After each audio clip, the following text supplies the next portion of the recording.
And thanks to Erik and your team for all of your work and the dedication really to our city. The work you do to make this document come together, I feel like you're spinning plates, blindfolded, you're on a high wire, and also on horseback. And I do really, really appreciate you all, especially given the things that we throw at you while you're on that high wire. So we appreciate you. I'm super excited. This is the most exciting day of the year. I know it's like the nerdiest thing to say, but it's our number one job is passing this budget. So I get really excited about budget day. I said this at our budget amendment session. I'll say it again. I really believe this. From my perspective, this has been the year of the Edgewood budget. Edgewood is really coming out on top this year. It's one of our city's legacy communities. It's a rich history and culture, and it's been for many years left behind. So any win for Edgewood is celebrated, but this year the wins are really big. I thank Councilwoman Castillo for her support on two major funding initiatives. They're both located near the border between 5 and 6, but they're going to benefit everybody around. I can go on and on about these two projects, but and how really they're going to transform the Edgewood community and the lives of our seniors and children. But I think I only have 10 minutes, so I'm gonna cut it short. One of them is the senior center, the funding for senior center, and then of course the $1 million for Cuellar Park. If anybody's been to Cuellar Park lately, you've seen there's a pony league out there. Matter of fact, their softball team I think came in 3rd in the World Series. They're doing a really, really good job with very little resources. So this is our chance to help fund them and what they do for the children, and then of course our seniors in that community. I'm going to list a couple of the District 6 and citywide budget priorities that are meaningful because of the changes that they'll bring to the community. And of course, thank the District 6 team for their hard work in researching and shepherding these ideas through. Some of them are the Safety Corps, Hero Like Her funds. It's, I think, $30,000 each to support building life skills and opening a pipeline for our young people to consider careers as police officers and firefighters. But even if they don't choose that as a career path, they learn so much discipline and focus, which will serve their futures. We went to a competition between the two groups last weekend, and I think PD won, right? I'm sure nobody's going to give a shout out to that.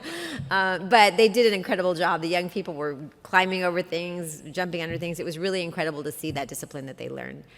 I'm really excited about funding Urban Champions. They do formidable work that encourages respect, responsibility, sportsmanship, servant leadership, and pride in our community. All this while learning the fundamentals of soccer. I'm happy to see funding for this community program, which services students not just in District 1, but throughout the city. There's some brick and mortar initiatives we're excited about. I'm elated to see a funding plan to index sidewalks for the next 3 years. I'm pretty sure, Erik, your staff and you got tired of me bringing this up every chance I got, but this was the opportunity. Just like we grade our streets, we're going to start looking at grading our sidewalks and prioritizing them for maintenance and reconstruction. The entire city has aging sidewalks that need care, and the Sidewalk Index Project is a solid step to get that done. So that's another citywide initiative. We've allocated funding to ensure safe infrastructure in District 6, but residents close to Grissom Road and Old Grissom Road will be happy to know that the traffic light that we've been asking for will soon go up. This is a dangerous intersection, and I grew up right around the corner, and my whole life there's been accidents, and unfortunately we've even had some deaths there, so I'm excited to see that light go up and hopefully make the area safer for all the community. I'm a strong advocate for mental health care, so I'm celebrating big wins on the mental health front, especially when it comes to our first responders. Firefighters and police have, as you can imagine, very stressful and rigorous jobs, and they deal with the worst circumstances in society, tragedies, and unthinkable situations. They need our support to do their jobs day in and day out, and so I'm happy to see funding for first responder mental health support.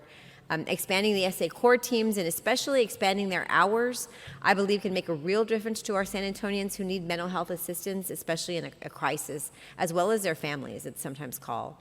As was mentioned here today by Guillermo Cosa Cares, supporting the mental health of our city employees, and I'm also happy to see the increase in fire and EMS personnel.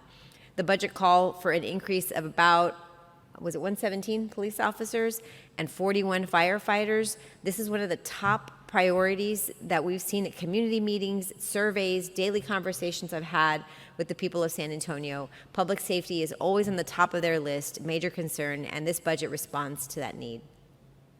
Also funding for the police department's Cellubrite technology, that's a definite win. This technology will modernize SAPD's investigative workflow and makes our police department better, which of course is going to in turn help our community.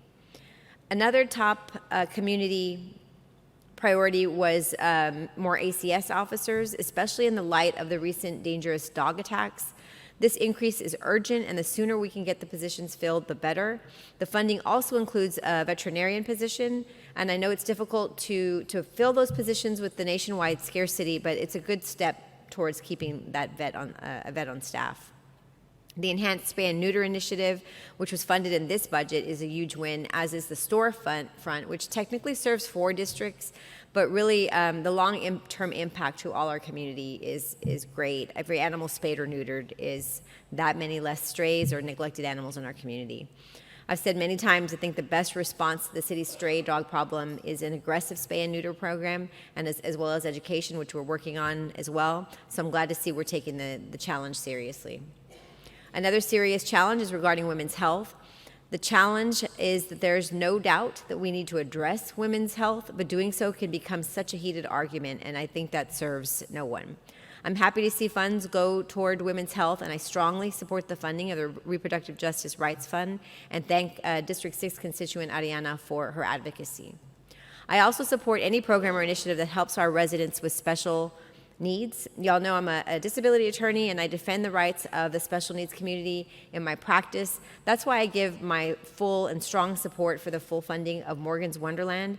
There's no other place in the world that provides entertainment, legal help, health services that Morgan's Wonderland provides. It's a model for the entire world to follow, and I'm proud that it's in San Antonio, and I'm equally proud to support the work that they do. One of the initiatives I'm most excited about is the enhanced library card expansion to all the libraries in the city. When I was a shy little kid growing up in District 6, I knew my library card was powerful. It took me places I never thought I could be. The enhanced cards will now be more powerful in a larger sense. They can be used as identification and will help many of our disadvantaged friends and neighbors. This is a solid benefit that this budget brings to the community.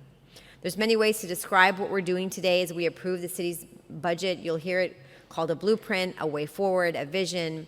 I thank every San Antonian who took part in the budget surveys, both the city's and District 6's surveys, folks who came into the office, who called, who emailed, and so many organizations like AFSCME, Police and Fire, Animal Rescue Groups, Jane's Due Process, and the Greater and Hispanic Chambers, amongst others. Your input is the most important voice in this process. I like to think of this budget, this document, as a reflection of who we are as a city. This budget is how we, as San Antonians, bet on ourselves, how we support our future. It's how we see our potential. I don't know if there's a word for all of that, but I do know that we only get one chance to get it right a year.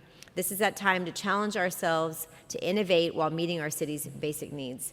As I said before, passing the budget is our #1 job. It's why we're here, and I'm proud of all of us, all of this council, all of our city for getting to this day, and looking forward to casting my vote. Thank you, Mayor. Thank you, Councilmember Cabello Havrda. Councilmember Kaur.